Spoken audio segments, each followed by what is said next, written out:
നാൽപ്പതുകാരിയുടെ പ്രണയം ഭാഗം 36.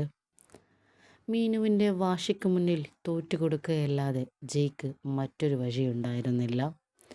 ജയ് മീനുവിൻ്റെ വീട്ടിലെത്തി. ജയെയും കാത്ത് അമ്മ ഇരിപ്പുണ്ടായിരുന്നു. എന്താ മോനെ നീ ഇങ്ങനെ ചെയ്യുന്നത്? വിവാഹം കഴിഞ്ഞിട്ട് അന്ന് പോയതല്ലേ നീ ഇവിടുന്ന്? അതിനുശേഷം ഒരു തവണയെങ്കിലും ഇങ്ങോട്ട് വന്നോ?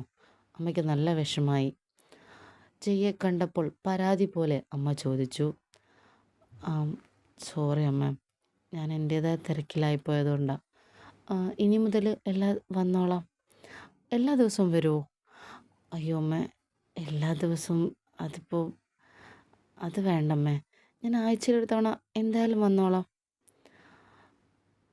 പറ്റുകയാണെങ്കിൽ ഒരു 2 ദിവസം കൂടുമ്പോൾ വന്നൂടെ മുന്ന്? അയ്യോ അത് വേണ്ടമ്മേ, ഞാൻ എന്തായാലും ആഴ്ചയിൽ ഒരു തവണ മുടങ്ങാതെ വന്നോളാം. ആണോ? എന്നാൽ ശരി, അങ്ങനെയെങ്കിൽ അങ്ങനെ. വരാതിരിക്കരുത് മോനെ, ഭയങ്കര വിഷമാവും. അതുകൊണ്ടാണ്. മനസ്സിലായമ്മേ, ഞാൻ വന്നോളാം. എന്നാ വാ, ഞാൻ കഴിക്കാൻ എടുത്ത് വയ്ക്കാം. അയ്യോ അമ്മ, എനിക്ക് വേണ്ടമ്മേ. അതെന്താ? ഞാൻ കഴിച്ചിട്ടാണ് അമ്മ വന്നത്. മോൻ വരുമെന്ന് പറഞ്ഞതുകൊണ്ട് അമ്മ ഉണ്ടാക്കി വെച്ചായിരുന്നു.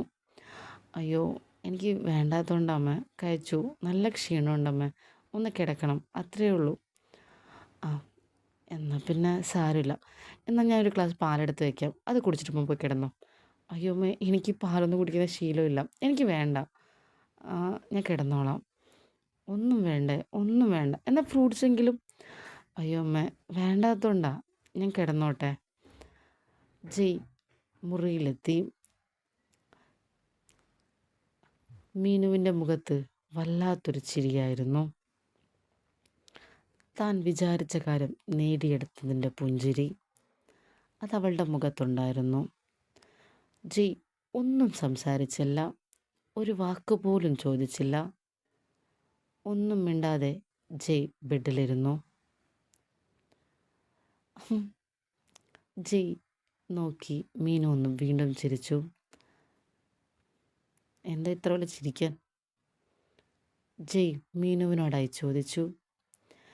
ഏയ് ഒന്നുമില്ല, ആരോ എന്തോ പറഞ്ഞിട്ടുണ്ടായിരുന്നു, അതുപോലെ നടന്നല്ലോ എന്നോർത്തിട്ട് ചിരിച്ചതാ. ഓ, മനസ്സിലായി. എടാ, നിനക്കറിയാത്തൊരു കാര്യം നിനക്ക് ഞാൻ പറഞ്ഞു തരട്ടെ? എന്താ? നിന്നെപ്പോലുള്ള ആണുങ്ങൾക്കൊക്കെ ഒരു വിചാരമുണ്ട്. എന്താണെന്നറിയാമോ? നിങ്ങളൊക്കെ വിചാരിച്ച ഏത് പെണ്ണിനെയും അടിമയാക്കി വെക്കാമെന്ന്. കഴുത്തിലൊരു താലി കെട്ടിക്കൊടുത്താൽ അവൾ പിന്നെ പറയുന്നതനുസരിച്ച് ജീവിച്ചോളുമെന്ന്. അതൊക്കെ എന്താ പറയുക, നിങ്ങളുടെയൊക്കെ തെറ്റായ ധാരണ മാത്രം, വെറും തെറ്റായ ധാരണ. ഇവളിതെന്തൊക്കെയായി പറയണേ? ഒന്നും മനസ്സിലാവാതെ പോലെ ജയ് മീനുവിനെ നോക്കി. നീ എന്തെങ്കിലും നോക്കുന്നത്? ഇപ്പം നിനക്ക് ഒരു കാര്യം മനസ്സിലായില്ലേ? നിന്നെപ്പോലൊരു പീറ ചെറുക്കനെ ഞാൻ വിചാരിച്ച എവിടെ വേണമെങ്കിലും എത്തിക്കാൻ പറ്റുമെന്ന്. മീനുവിൻ്റെ ആ ചോദ്യം, ആ പറച്ചിൽ ജയ്ക്ക് ദേഷ്യം കയറി വരുന്നുണ്ടായിരുന്നു. എങ്കിലും ജയ് നിയന്ത്രണം പാലിച്ചു. ഒരക്ഷരം പോലും മിണ്ടിയില്ല. എടാ, നിൻ്റെ ഈ മൗനം നിൻ്റെ തോൽവിയുടെ മൗനമാണെന്ന് എനിക്ക് മനസ്സിലായി. ചമ്മിയത് കാരണം ഒന്നും പറയാൻ പറ്റുന്നില്ലല്ലേ? അങ്ങനെ തന്നെയാണ് നിൻ്റെ ലൈഫും. ഇനിയുള്ള ഒരു വർഷം ഞാൻ വിചാരിക്കുന്നത് പോലെ ആയിരിക്കും കാര്യങ്ങൾ.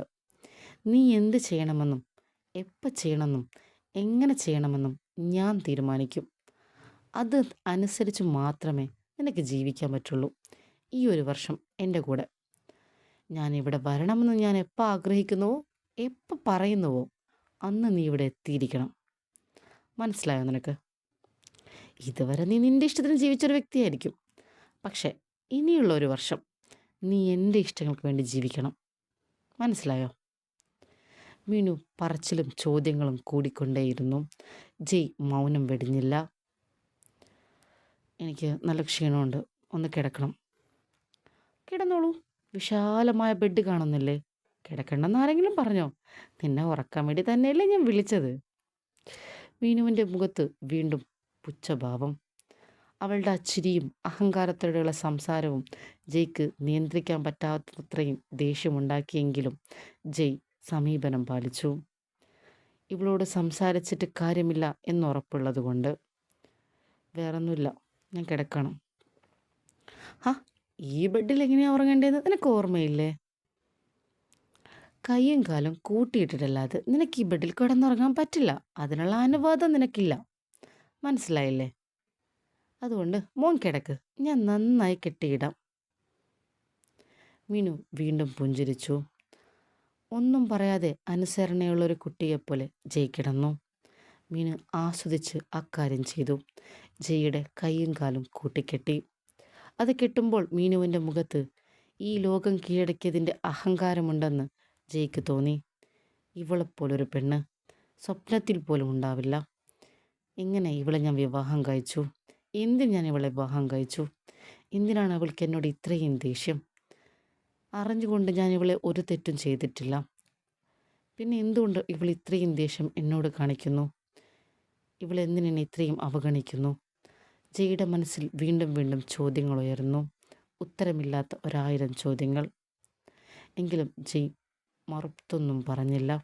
അവൾ പറഞ്ഞ ഓരോ വാക്കും ജയ് മനസ്സിലോർത്തു. അഹങ്കാരം, പുച്ഛം, അധികാരം, ഇതൊക്കെയായിരുന്നു മീനുവിൻ്റെ വാക്കുകൾ നിറഞ്ഞു നിന്നത്. ആരോടെയോ ഉള്ള ദേഷ്യത്തിന് ഇരയാവുകയാണോ ഞാൻ?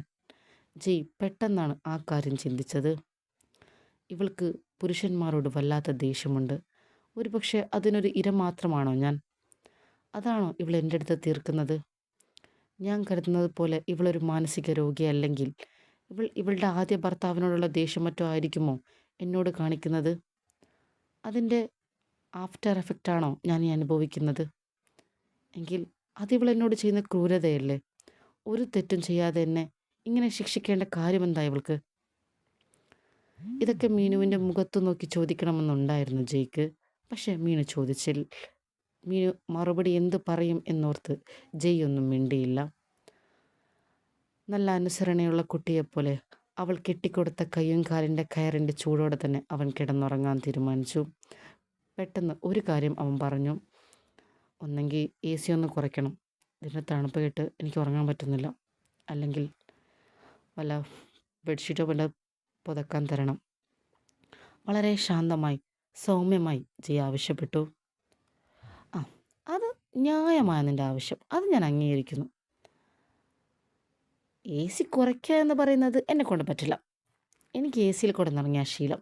അതുകൊണ്ട് നിനക്ക് വേണ്ടി അതൊന്നും അഡ്ജസ്റ്റ് ചെയ്യാൻ എന്നെക്കൊണ്ട് പറ്റില്ല. പിന്നെ ചെയ്യാൻ പറ്റുന്നൊരു കാര്യം അത് ഞാൻ ചെയ്യാം. നിനക്ക് ഞാനൊരു ബ്ലാങ്കറ്റ് തരാം. അത് പുതച്ച് നീ ഉറങ്ങിയാൽ മതി. ശരി എന്നാൽ മോൻ ഉറങ്ങിക്കോ. എങ്ങനെയുണ്ടടാ കയ്യും കാലും കൂട്ടിക്കെട്ടിയിട്ടുള്ള ഈ ഉറക്കം? സുഖമായിട്ട് തോന്നുന്നുണ്ടോടാ? മീനുവിനോ ചോദ്യവും ജയ്യുടെ മറുപടിയും മൗനം മാത്രം. അവളുടെ മുഖത്ത് എല്ലാം നേടിയെടുത്തതിൻ്റെ അധികാരത്തിൻ്റെ പുച്ഛത്തിൻ്റെ ചിരി വീണ്ടും തെളിയുമ്പോൾ അവൻ ഒരിക്കൽ കൂടി സ്വയം സമാധാനിച്ചു.